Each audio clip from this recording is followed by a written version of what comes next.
Permítanme que haga una analogía entre los programas informáticos y las recetas de cocina. Hay muchos puntos en común entre un programa y una receta, con una lista de etapas que hay que seguir y reglas que determinan en qué momento se ha terminado o cómo dar marcha atrás, y al final se obtiene un cierto resultado. Si a usted le gusta cocinar, sin duda intercambia sus recetas con sus amigos, y tal vez tenga tendencia a modificarlas. Si ha modificado usted la receta, si el resultado le gusta y a sus amigos también, existe la posibilidad de que usted les pase la nueva versión de la receta. Y ahora imagine un mundo en el que no podrían cambiar su receta porque alguien ha decidido que es imposible modificarla. E imagine que si comparte esa receta con sus amigos, le tratarán de pirata y harán todo lo posible por mandarle a la cárcel durante unos cuantos años.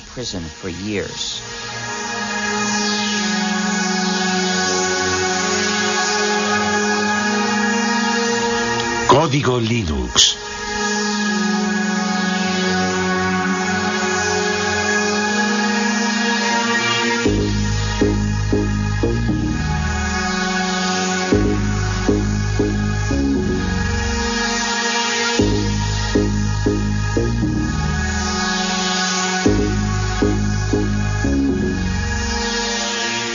Utilizo la palabra hacker en su sentido original para describir a una persona que practica la programación informática como una especie de pasión artística y que forma parte o se identifica con la cultura de los hackers, es decir, con el grupo de programadores que históricamente están en los orígenes de Internet, de Linux y de la World Wide Web. Hacker, qué palabra mágica. El rebelde de nuestra nueva era. En el principio era el ordenador, luego el ordenador personal y por fin apareció la red que ha conectado a todo el planeta y que recibe el nombre de Net. ¿Contra qué se rebelaron los famosos hackers? Para que nuestros ordenadores funcionen necesitan un sistema operativo. Nuestros hackers se negaron a que ciertas compañías, sobre todo Microsoft, desarrollasen sistemas operativos sin entregar al mismo tiempo los códigos de fabricación que permiten adaptar nuestro ordenador a nuestras propias necesidades. Entonces se pusieron a descifrar los códigos para repartirlos de forma gratuita a través de la red y ponerlos a disposición de todo el mundo. Así se inició esta nueva guerra posmoderna entre Bill Gates, jefe multimillonario de Microsoft, y algunos insolentes e impertinentes programadores que rechazan el sistema cerrado en el que quiere encerrarlos el magnate de la informática. Un pequeño genio de Finlandia lanzó a la red un nuevo sistema operativo para ordenadores y un ejército de programadores del mundo entero trabajó con él para hacer evolucionar y dar una salida a este sistema que compite de frente con Microsoft y que recibe el nombre de Linux. Linus Torvalds ha creado un sistema informático que ha cogido por sorpresa a toda la industria. Linux, un sistema operativo que hoy se utiliza en 8 millones de ordenadores del mundo entero. La revista Wired considera a este hombre joven como el nuevo chamán de Bin Minen y declara que su sistema operativo Linux es el producto más magnífico de Internet. El hecho de que Torvalds distribuya Linux de forma gratuita y revele su código fuente le ha convertido casi en un personaje de culto. Linus Torvalds, genio de la informática, sueña con derrotar a Bill Gates de Microsoft. ¿Será de verdad posible? Algunos dicen que Linus Torvalds ha realizado un milagro.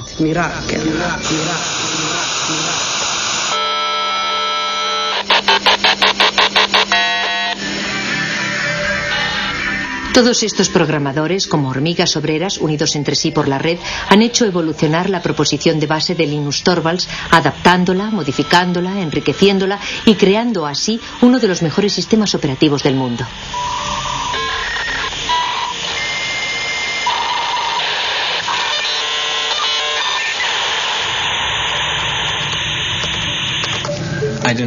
Yo no quería que ningún otro hiciese lo mismo que yo, que tratase de encontrar algo parecido a Linux. Me dije, tal vez otro estudiante de informática necesita un sistema operativo y de esta forma no arrancará de cero.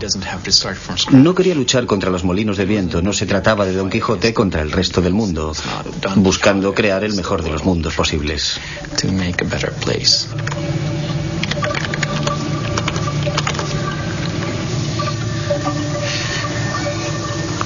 ¿Tienes hambre, Randy? Prefiero trabajar con la gente por el correo electrónico a hacerlo cara a cara. Cuando estás delante de una persona tiendes a entrar en todas las discusiones típicas de las reuniones y a perderte en detalles que sobre todo no deberían tener importancia. Cuando te comunicas por email en general te tomas un tiempo para reflexionar antes de enviar tu respuesta.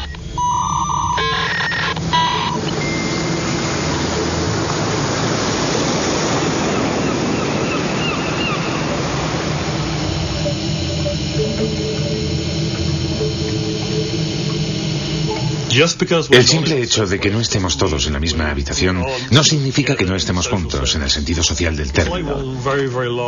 Es como si compartiéramos una oficina muy grande. Incluso nos peleamos y reñimos por internet. Es un proyecto enorme. Que yo sepa, ningún otro proyecto de creación de software ha hecho trabajar jamás a tanta gente repartida por toda la superficie del globo, todos unidos y apasionados por el objetivo común de desarrollar un nuevo software. Lo más innovador de la comunidad Linux no es su código fuente, sino más bien toda la maquinaria social que se ha creado a su alrededor.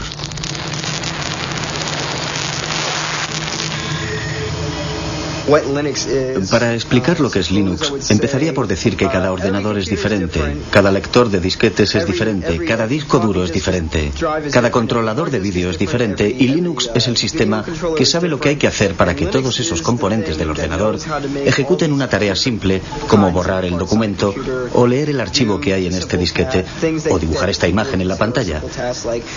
Linux sabe cómo hablar a esos diferentes componentes materiales y les permite efectuar las operaciones corrientes que realizamos a diario con nuestros ordenadores.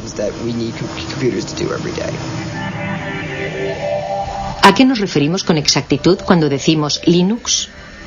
Algunos se refieren al sistema operativo informático global sobre el que reposa todo lo que ocurre en el interior de nuestro ordenador.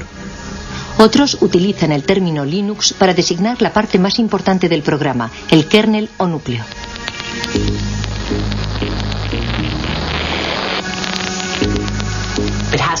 Hay que remontarse a la persona gracias a la que empezó todo, que utilizó Internet para crear una comunidad de individuos en la que todos tenían la sensación de que su contribución era válida.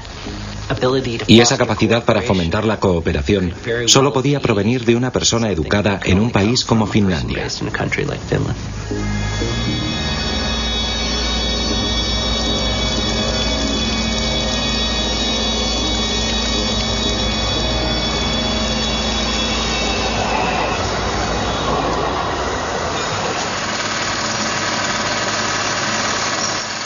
...1969 fue un año fantástico. Los primeros pasos del hombre en la luna, el festival de Woodstock, el nacimiento de ARPANET, antepasado de Internet, los inicios de Unix, el sistema operativo de los grandes ordenadores, y el 28 de diciembre el nacimiento de Linus Torvalds.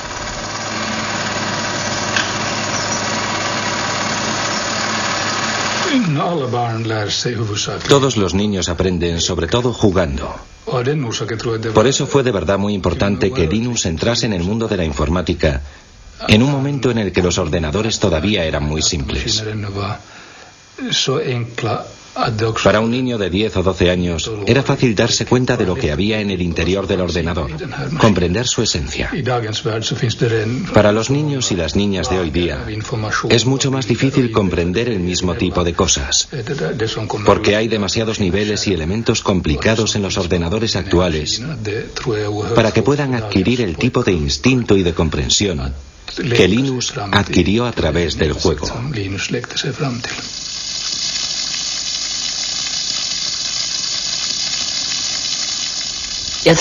Fue como un flechazo inmediato, tanto para su padre como para Linus.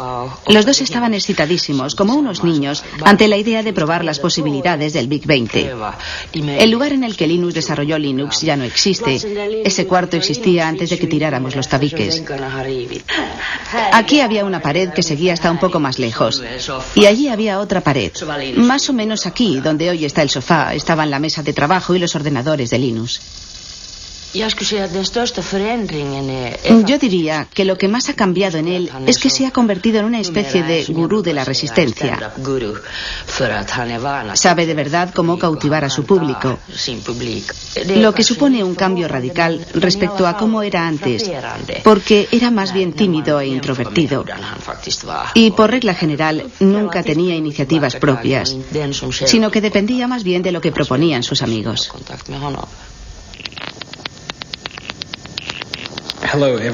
Hola a todos los que utilizan Minix.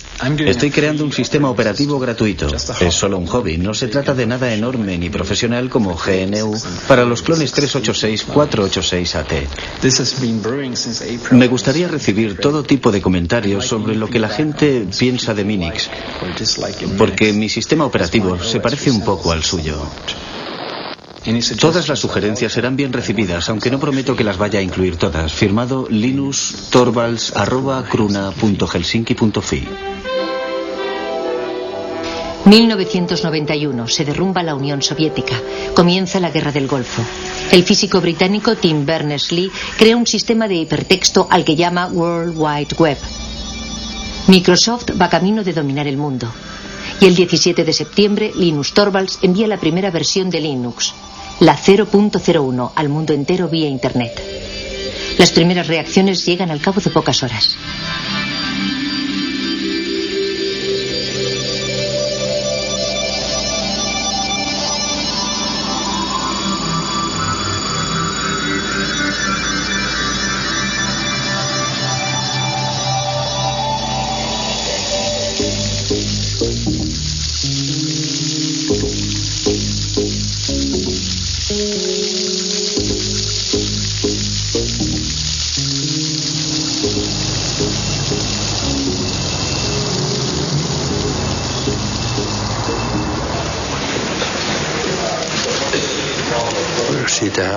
Empezamos a oír hablar de ese programa en la cafetería y decían que había empezado a ser distribuido por Internet.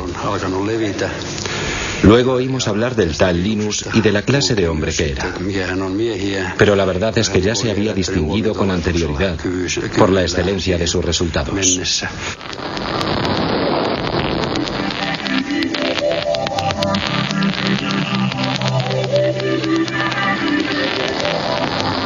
Linus Torvalds creó Linux a partir del sistema operativo Unix.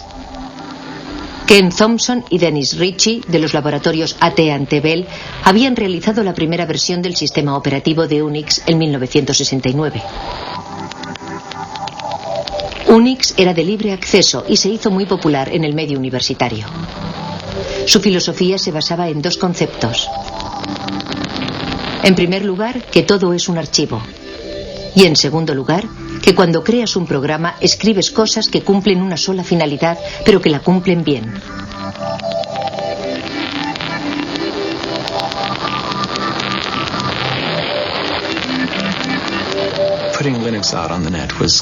Nos pareció natural poner Linux en la red. Había muchas y buenas razones para ello. En especial el hecho de que era una buena idea hacer que Linux fuese accesible a otra gente que podría ponerlo a prueba y enviarme sus comentarios. De hecho, Linus podía elegir entre dos opciones. Podía distribuir Linux de forma gratuita o podía tratar de venderlo. Linux jamás se habría vuelto tan importante si Linus Torvalds hubiese tratado de obtener un beneficio comercial. Nadie lo hubiera comprado, habría sido una maniobra inútil. Ya llevamos aquí un montón de tiempo. La distribución de Linux está en su tercera generación. Nos costó mucho trabajo encontrar sitio para Linux. Sí. Al principio, Linus no quería distribuir Linux de forma gratuita y estuvo reflexionando durante mucho tiempo para decidir bajo qué copyright presentarlo. Luego, poco a poco, conseguí convencerle de que lo sacara bajo el copyright de GNU. Linuxin julkistamaan Linuxin GNU copyrightin alla. Sobre todo porque el programa de compilación que utilizaba había salido bajo la licencia GPL, así que acabé decidiendo que utilizaría también la licencia GPL. La licencia GPL fue fundada por la Free Software Foundation a mediados de los años 80. Esta fundación especifica que si uno cambia o modifica el código, debe poner sus cambios y mejoras a disposición de todo el mundo, de forma gratuita. La licencia GPL tenía como objetivo impedir que alguien se apropiase del monopolio de una nueva tecnología importante. Pienso que el momento era bueno. Creo que un año antes no habría podido funcionar. Y un año más tarde, cualquier otro habría sacado algo parecido. Internet todavía no había calado de verdad entre el gran público, aunque sí había calado hondo en las redes universitarias. Yo había escrito un programa de lista de correo utilizando el lenguaje de programación C. Tenía que desarrollarlo y añadirle funciones, porque muy pronto hubo miles de personas interesadas en él. Me llevé una sorpresa enorme de que las cosas funcionaran en progresión geométrica. 1 millar de usuarios se transformaba al día siguiente en 2000 y al otro día ya tenías 4000 usuarios. Sin Internet, el desarrollo de Linux habría sido como querer jugar al ajedrez por correo.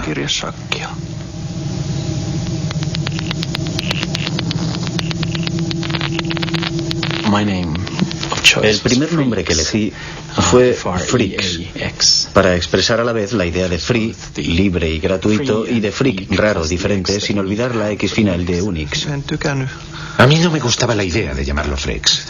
No me parecía un nombre muy comercial. Ari Lemke, que sacó Linux en el sitio FTP, pensaba que era una mala idea y odiaba de verdad ese nombre. Así que cuando lanzó el sitio FTP lo bautizó como Linux porque sabía que ese nombre iba a funcionar.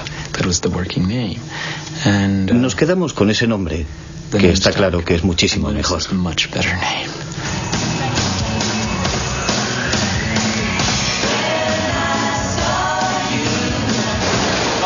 Vaya, hoy parece que tenemos un buen montón de geeks y nerds entre nosotros. La primera pregunta de la categoría fácil es: ¿cómo se pronuncia Linux? Bueno, yo Linux lo pronuncio Linux. Sin embargo, si fuese Linus Torvalds, no hay duda de que lo pronunciaría Linux. Claro que si uno es de la costa oeste de los Estados Unidos, lo más seguro es que lo pronunciaría Linux. Pero a Linus Torvalds le importa un bledo cómo pronunciéis Linux siempre y cuando lo utilicéis. Empecé a jugar con Linux en julio de 1991, poco tiempo después de que Linux sacase la versión 009 del núcleo. Lo descargué desde Finlandia, jugué con él y me pareció que era muy claro. En aquella época la anchura de la banda de Internet en la conexión transatlántica era muy limitada. Así que resultaba muy trabajoso descargar todos esos paquetes desde Finlandia. Entonces pensé que había que hacer algo para remediar ese problema. Utilicé mi estación de trabajo personal, la que tenía en mi despacho, tsx-11.meet.edu, y creé en ella un archivo espejo de todas las fuentes del núcleo. Fue el primer sitio FTP de Linux que existió en los Estados Unidos. La primera vez que recibí Linux lo descargué en disquetes. Luego lo instalé en una de las máquinas de laboratorio de informática de la Universidad de Pensilvania, por lo que me echaron del laboratorio. Pero en fin, esa fue mi primera experiencia con Linux.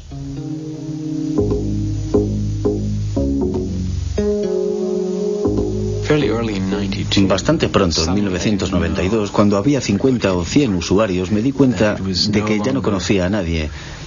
Ya no se trataba solo de mí y de algunos amigos, sino que éramos yo y alrededor de 200 personas más, que yo no tenía ni la menor idea de quiénes eran, dónde vivían ni lo que hacían con el sistema, y eso supuso un gran paso.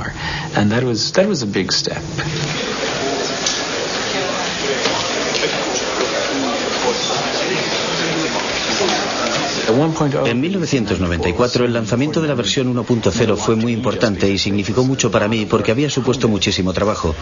Supuso sin lugar a dudas un hito en la utilización comercial de Linux. Antes de la versión 1.0 era realmente muy difícil utilizar Linux con fines comerciales. Les doy la bienvenida al lanzamiento del sistema operativo Linux. Al principio, Linux fue desarrollado para Unix, en especial para un contexto universitario, porque si bien existe una versión para ordenadores personales, su precio es muy elevado. Se puede comprar un DOS para un ordenador personal por 200 marcos, pero Unix puede representar con facilidad un desembolso de 20.000 marcos, que es un precio demasiado caro para un estudiante. Vayan a una tienda de informática y pregunten si tienen el SCU Unix y les contestarán que si están locos. Porque la verdad es que es mucho más sencillo hacérselo uno mismo.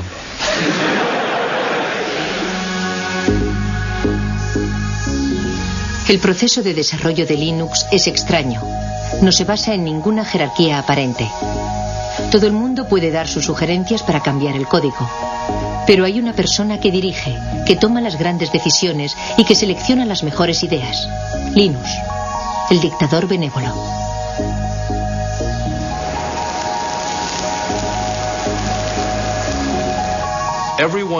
Todo el mundo sabía que ese grupo de trabajo necesitaba un jefe. Y Linus era el líder ideal, porque fue quien creó el núcleo de Linux y porque tiene grandes cualidades para el liderazgo. Sin embargo, en la vida real es bastante humilde y jamás se atribuye un mérito que no le corresponde.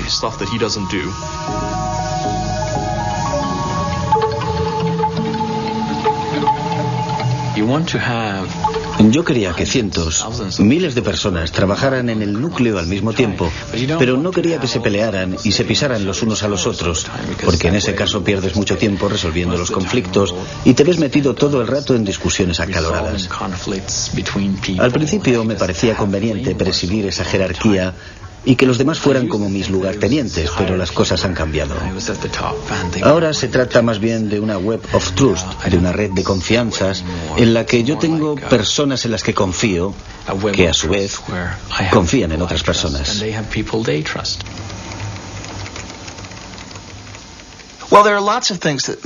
A los que desarrollan los sistemas les motivan muchas cosas, como el orgullo artístico, la satisfacción del trabajo bien hecho, casi artesano, el sentimiento idealista de formar parte de algo más importante y más grande que uno mismo, el deseo de ayudar a la gente y de encontrar soluciones a los problemas. Y a falta de remuneración, en la mayor parte de los casos esa gente busca sobre todo forjarse una cierta reputación entre sus colegas.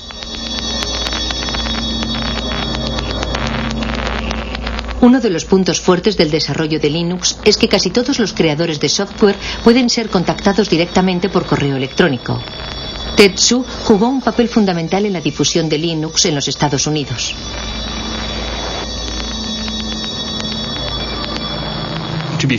Para ser sincero, es muy fácil decir, si nosotros tomáramos las decisiones, no haríamos esas cosas, pero no recibiríamos todos esos emails diciendo, por favor, quisiera esa nueva función. De modo que no sé lo que haría si de verdad estuviese a cargo de todo. Dave Miller estudia los cambios que los programadores desean aportar al kernel, al núcleo del sistema. Actúa como intermediario entre los programadores del mundo entero y el rey Linus.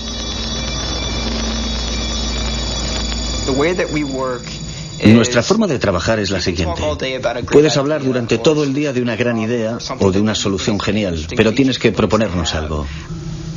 Enséñame algo concreto, envíame un fragmento de código, algo tangible, que yo mismo pueda probar para hacerme una idea de qué se trata, en vez de pasarte el día entero hablando del asunto de forma abstracta. Alan Cox, un hacker renacentista, es el colaborador más cercano de Linus, su mano derecha.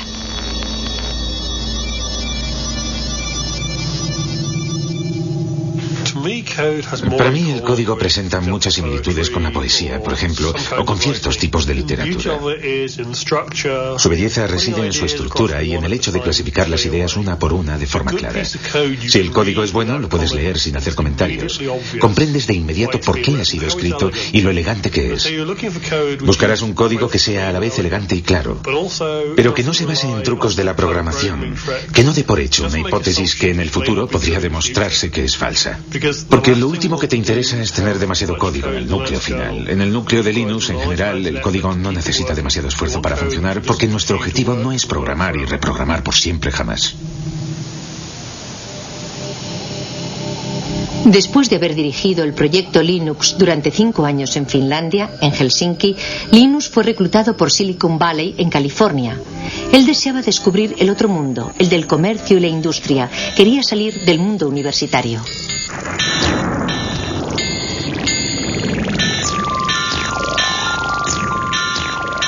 Usted es una figura poco ortodoxa dentro del universo de Silicon Valley. ¿Qué van a hacer con usted? ¿No corre el riesgo de dejarse llevar por el aspecto comercial y enloquecido del lugar?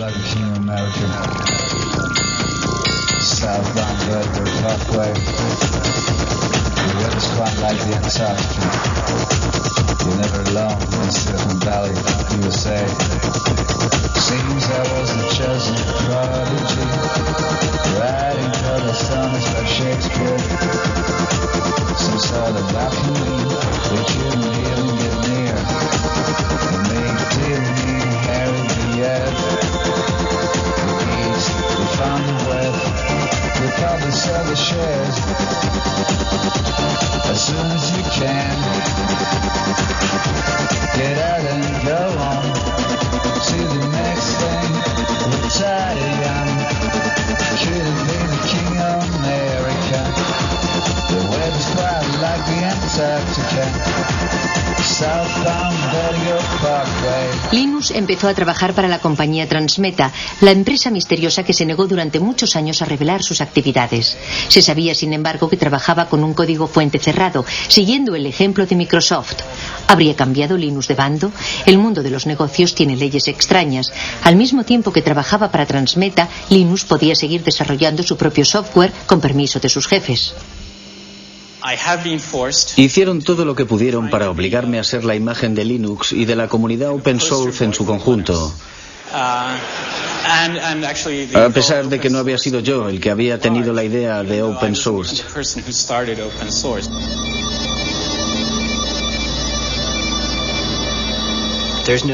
Nadie representa él solo toda la historia y no hay un solo punto de partida. Es como el bambú, que no se sabe dónde empieza y dónde termina. En mi opinión, este movimiento no tiene nada de nuevo. Anda flotando por ahí desde hace bastante tiempo. Recuerden la actitud general que teníamos en los años 70 respecto a Unix. Aunque técnicamente no se trataba de un código fuente abierto y no era gratuito. Necesitábamos a toda costa obtener la licencia de AT&T, pero en aquella época no suponía un problema porque por regla general se podían compartir las cosas de forma gratuita y libre. Cuando utilizas un programa, por regla general utiliza su forma ejecutable, es decir, una serie de ceros y de unos. Nadie es capaz de encontrar un sentido a esas cifras, solo el ordenador las comprende. Para eso es para lo que sirven los ordenadores. Esas cifras son la forma del programa que puede comprender el ordenador. Pero para los seres humanos resulta muy difícil saber lo que significan. Cuando desarrollamos un software, lo programamos bajo la forma de código fuente. El código fuente es una especie de álgebra. Es la forma de entenderlo si eres programador. Suele haber una cantidad enorme de comentarios y de explicaciones incluidas en el código fuente para ayudar a que la gente comprenda el programa. Si solo tienes los ejecutables, es decir, lo que te proporciona Microsoft, aunque tuvieras incluso la posibilidad de introducirles cambios, no sabrías nunca qué modificaciones introducir. Es demasiado difícil. Para poder modificar un software y hacerlo más práctico y más fácil de usar, debes disponer del código fuente. Si observas de verdad el proyecto, como ya he dicho otras veces, verás que Linus desarrolló el kernel, el núcleo, pero no la totalidad del sistema. Pienso que lo más interesante de este asunto es el hecho de que Richard Stallman iniciase el movimiento. ¿Han oído hablar de Richard Stallman? Él quería que todo el mundo tuviera derecho a utilizar los softwares y a copiarlos sin infringir la ley, para hacerles cambios, para distribuirlos y para mejorarlos. Él quería dar derechos a la gente. Había decidido aniquilar el capitalismo americano corrompido de la industria informática. Y dimitió de su puesto de trabajo, pero siguió programando. Join us now and share the software. You'll be free, hackers, you'll be free. Join us now and share the software. You'll be free, hackers, you'll be free. Tengo tendencia a pensar en las cosas en términos de justicia, de libertad y de ética. Lancé la idea en noviembre de 1983, pero todo comenzó en enero de 1984, cuando dimití de mi puesto en el MIT para empezar a desarrollar un sistema operativo gratuito, al que bauticé con el nombre de GNU. Esto es GNU y esto es GPL, General Public License. Evidentemente el núcleo se encuentra bajo GPL. La idea del software libre hace referencia a la libertad, no al precio. Es una lástima que en inglés la palabra free sea ambigua y tenga significados diferentes. Puede significar gratuito, pero también libre. Y yo prefiero pensar en libertad de expresión que en cerveza gratis.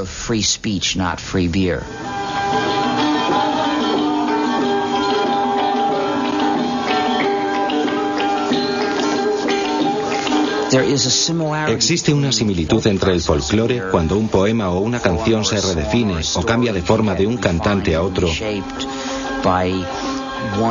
y la forma en que puede mejorar el software libre.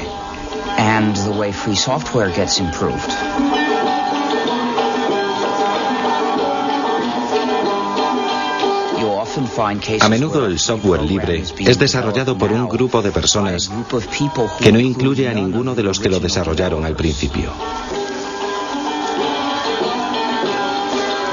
En 1991 casi habíamos terminado el sistema GNU. Nuestro objetivo consistía en crear un sistema operativo como Unix, pero completamente gratuito. Ese sistema operativo completo necesitaba muchos componentes diferentes. En 1991 los teníamos casi todos. Habíamos creado la mayor parte de ellos y habíamos encontrado otros, creados por otros programadores para sus propios fines, pero que nos servían. Así que los integramos en el sistema GNU. Todavía nos faltaba un componente importante, el componente que llamamos kernel o núcleo. De modo que nos vino muy bien cuando Linus Torvalds creó su núcleo. En aquel momento la combinación del núcleo Linux con el sistema GNU nos permitió obtener un sistema perfectamente ejecutable que cualquiera podía instalar en su ordenador personal y utilizar. Una vez desarrollado Linux, el sistema GNU estaba terminado y empezó a hacerse cada vez más popular. Pero en ese mismo momento ocurrió algo desafortunado. La gente que utilizaba el sistema GNU no se dio cuenta de que se trataba del sistema GNU y empezó a llamar Linux al conjunto, a la combinación. Y ese error se extendió. A los que trabajaban en el proyecto GNU les resultaba muy difícil atraer la atención del usuario sobre esas cuestiones éticas y políticas.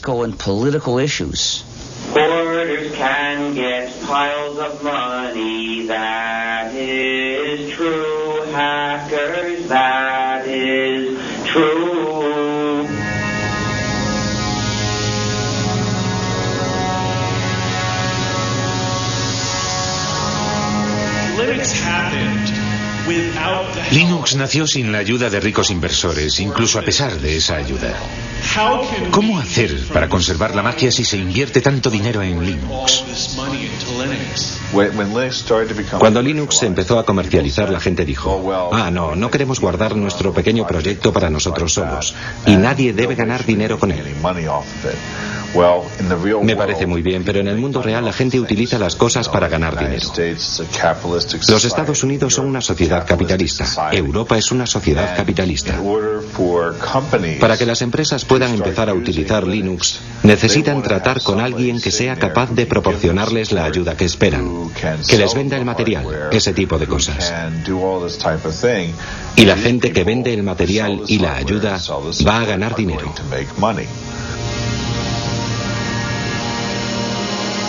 Pocos de nosotros somos hackers. En realidad, son muy pocos los que harán el esfuerzo de descargar su propia versión de Linux en Internet. Todavía son menos los que se dedicarán a tratar de mejorar el código mismo. Aunque Linux sea difícil de utilizar, los clientes han sabido apreciar su gran fiabilidad y la accesibilidad de su código fuente. Para las empresas visionarias se trataba de una oportunidad que no se podía pasar por alto.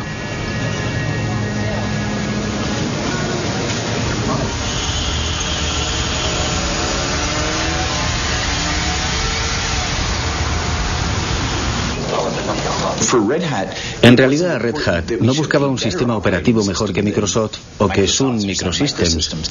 Lo que más nos interesaba era poder contar con un sistema operativo capaz de resolver los problemas que nuestros clientes no podían arreglar con un software tradicional. Nos dimos cuenta de lo que estábamos haciendo. Desarrollábamos una tecnología y luego entregábamos el código al público. ¿Cómo entonces íbamos a ganar dinero? Por supuesto, cuando fuimos a California, a Silicon Valley, todo el mundo nos dijo: y si reveláis los códigos, jamás podréis ganar dinero en el negocio del software. Cuando regresamos, hablamos con nuestros clientes y nos dimos cuenta de que lo único que los mantenía fieles a nosotros era precisamente el hecho de que nosotros revelábamos los códigos y que por primera vez podían controlar la tecnología que utilizaban. El verdadero valor de todos los productos de software reside en la hotline o línea caliente, es decir, en la relación de ayuda permanente que existe entre el vendedor y el usuario. Y eso es lo que proporciona el software las características de la industria de los servicios y no las de la industria de la producción. Linux funciona de maravilla en el campo de los servidores de aplicaciones de Internet, pero como no es fácil de utilizar por los particulares, solo posee una pequeña participación en el mercado de la informática. El proyecto Genome, con su interfaz gráfica, trata de rellenar ese hueco, pero resulta que los hackers son elitistas y siguen siendo fieles a Linux. Yeah, you need the kernel support for that stuff. For processing, but for files, reliable hardware systems, such as Mac57, NuMQ systems, hey, Eevee. Miren quién está ahí. Es un pingüino. Hola, pingüino. Vaya, pero si es Tax. Hola, Tax.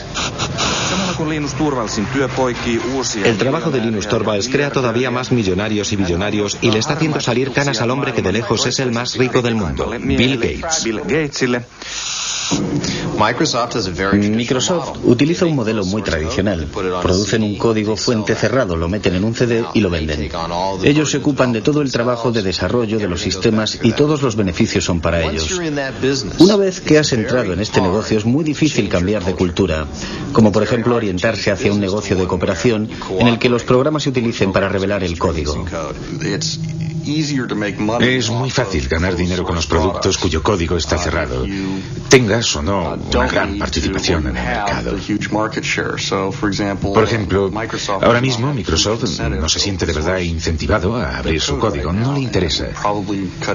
Pero pienso que Microsoft se verá obligado a hacerlo aunque a regañadientes. A las compañías les interesa seguir siendo propietarias de ciertos algoritmos. Por ejemplo, ciertas empresas han trabajado muchísimo en los algoritmos de compresión, en especial para el streaming multimedia, y no quieren que la gente sepa cómo lo han hecho porque es justo ahí donde reside el valor de su producto.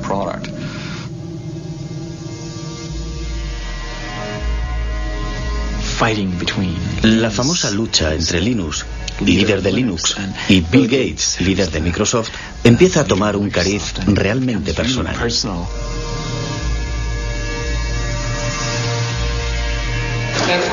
Una pregunta de la categoría rarezas. ¿A quién pertenecen estos labios? Voy a contestar yo. Son los labios de Bill Gates a punto de contar otra mentira más.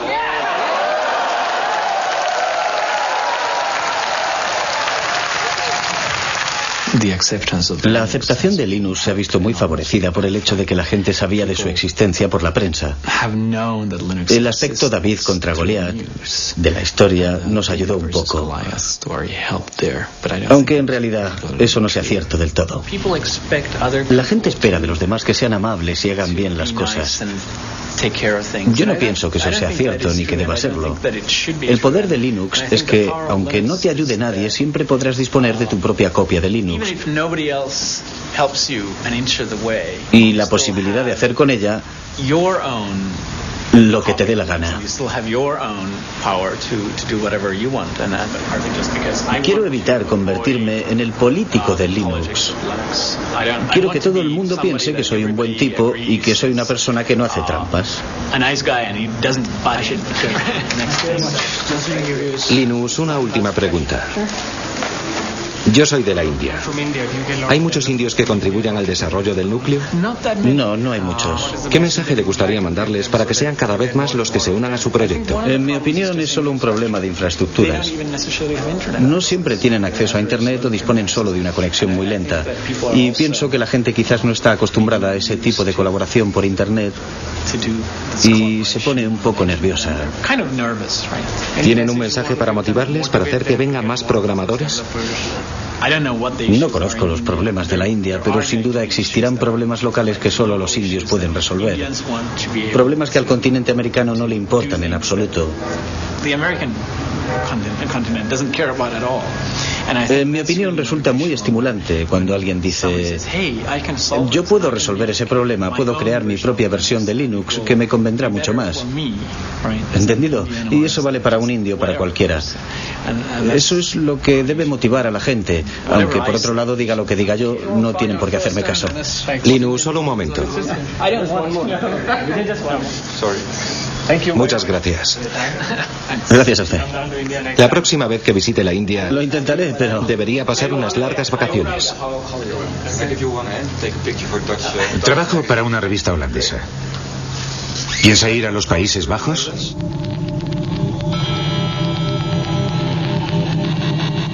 El verdadero valor de Linux puede ser otro que el de anular a Microsoft. Linux fue concebido para funcionar con ordenadores baratos y para resolver problemas corrientes. Si uno no tiene bastante dinero, representa una verdadera alternativa totalmente gratuita. El proyecto Linux empezó en Europa y en los Estados Unidos, pero hoy día el software libre permite encontrar siempre nuevos programadores, procedentes incluso de países en los que la informática está dando todavía sus primeros pasos.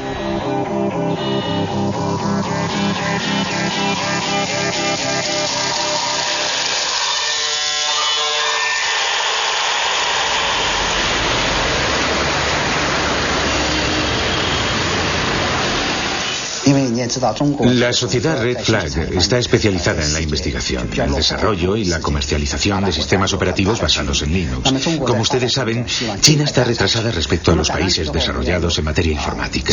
La diferencia es muy grande y estamos tratando de salvarla lo más deprisa posible. Mientras tanto, debemos recurrir a la experiencia de muchos otros países. Damos una gran importancia al sistema operativo. Empezamos a desarrollar el sistema a partir de Linux, pero debido a la estricta reglamentación del mercado, fracasamos. Linux representa para nosotros una gran oportunidad, así como una buena base para formarnos en las nuevas tecnologías del mundo entero.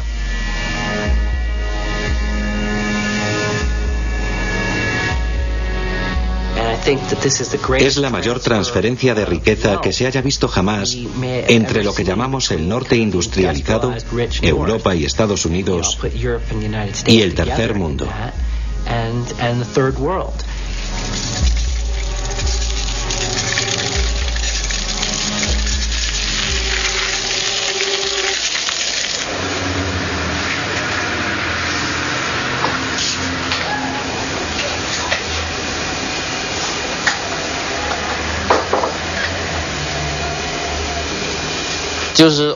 Es el código fuente abierto. Pienso que es muy importante para mucha gente. Me gusta la filosofía y me gusta analizar las cosas desde el ángulo de la filosofía. Pienso que los códigos abiertos están de acuerdo con el espíritu de la ciencia, es decir, el espíritu de acceso libre y sin restricciones a la información. Nada debería estar oculto. Esa es mi primera impresión respecto a Linux.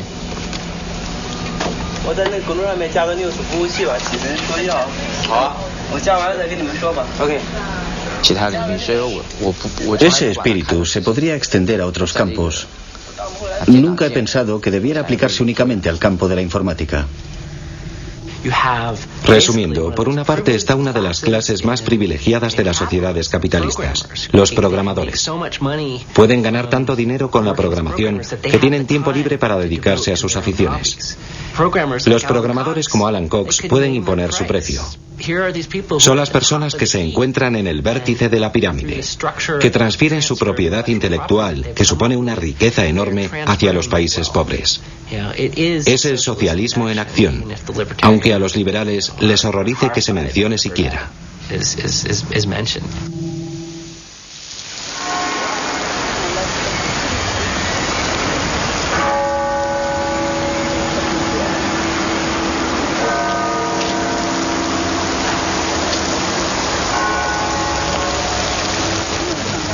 Los proyectos open source han sido comparados al desarrollo de la ciencia.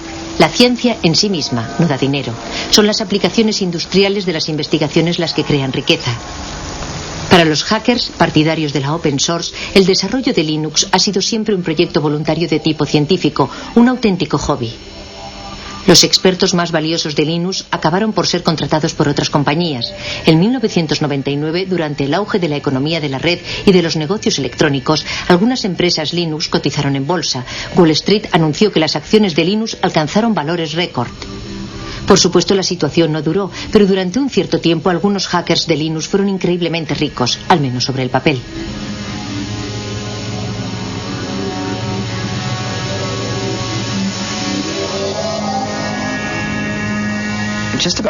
Antes de esa locura bursátil, todos los que participaban en el desarrollo del núcleo y ganaban dinero con Linux permanecieron bastante fieles a sus valores al aceptar esos puestos en nuevas empresas. La mayor parte de ellos sigue haciendo casi lo mismo que hacía antes de obtener esos empleos. Sinceramente, que yo sepa, ninguno de ellos ha perdido su libertad. Sigo leyendo a diario sugerencias para hacer modificaciones, igual que siempre, y se las paso a Linux, igual que hacía antes de que cotizáramos en bolsa. Algunos de nosotros quizás conducimos coches mejores, pero esa casi es la única diferencia, y tal vez que comemos sushi más a menudo. Algunas personas tuvieron suerte al unirse a la empresa adecuada en el momento adecuado y se las han arreglado para beneficiarse de la salida a bolsa. Algunos han ganado millones de dólares. Otros miles de millones de dólares. ¿Acaso la contribución de esas personas fue más importante que la de las otras? En algunos casos invirtieron las sumas necesarias en el buen momento, pero yo pienso que se trata de un problema más general que no concierne más que a la comunidad open source, y no creo que exista una respuesta satisfactoria a esa pregunta. Una de las cosas que me gusta de Silicon Valley es su gran dinamismo. Aquí todo es posible, incluso eso de la carrera por el dinero, que parece un poco de mal gusto, sobre todo si eres europeo, es un factor de motivación muy bueno, un buen medio para llevar los proyectos hasta el final.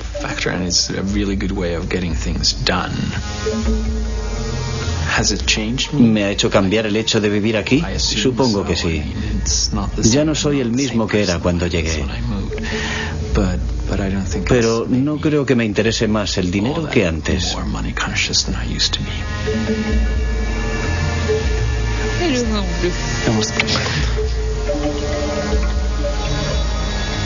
El 11 de septiembre de 2001 trastornó nuestro mundo. Los atentados suicidas de Nueva York asestaron un golpe terrible a la economía, lo mismo que al mundo de la informática. ¿Qué quedará del fenómeno Linux? Hoy día, fragmentos enteros del famoso código Linux forman parte, sin que nosotros lo sepamos, de nuestra vida cotidiana. En nuestros teléfonos portátiles, en nuestros tostadores y en nuestros despertadores. El sueño de Linus Torvalds de liberar la informática tiene posibilidades de hacerse realidad. Y en cuanto a los grandes ideales, tal vez una de las grandes ocasiones perdidas de nuestra época sería el hecho de que el software libre no liberase nada más que un código.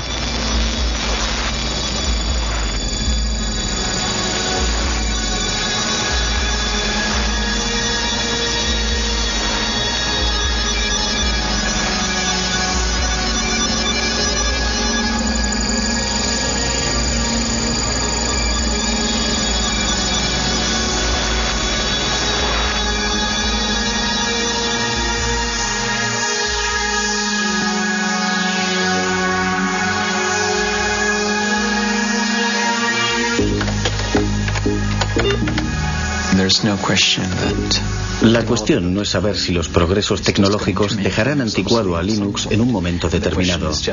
La cuestión es saber justamente cuánto tiempo va a tardar en ocurrir eso. Randy, ¿no te afiles las garras en el sofá? Pienso que uno de los poderes de Open Source es que en el futuro, dentro de 5, 10 o 50 años, el mejor sistema operativo del momento siempre podrá sacar partido del código fuente de Linux.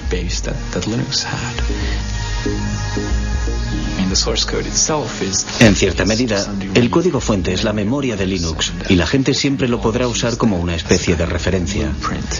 Pero hay otra cosa. También existen problemas intangibles relativos al motivo de que se hicieran las cosas de una manera determinada.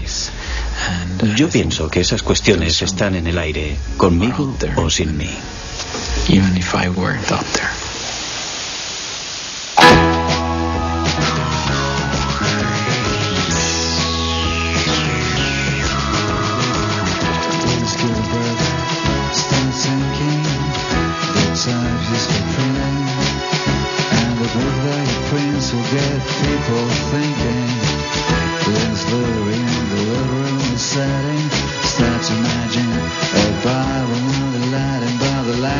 Swearing and eating and chatting. His life is that he had, his life is that we see.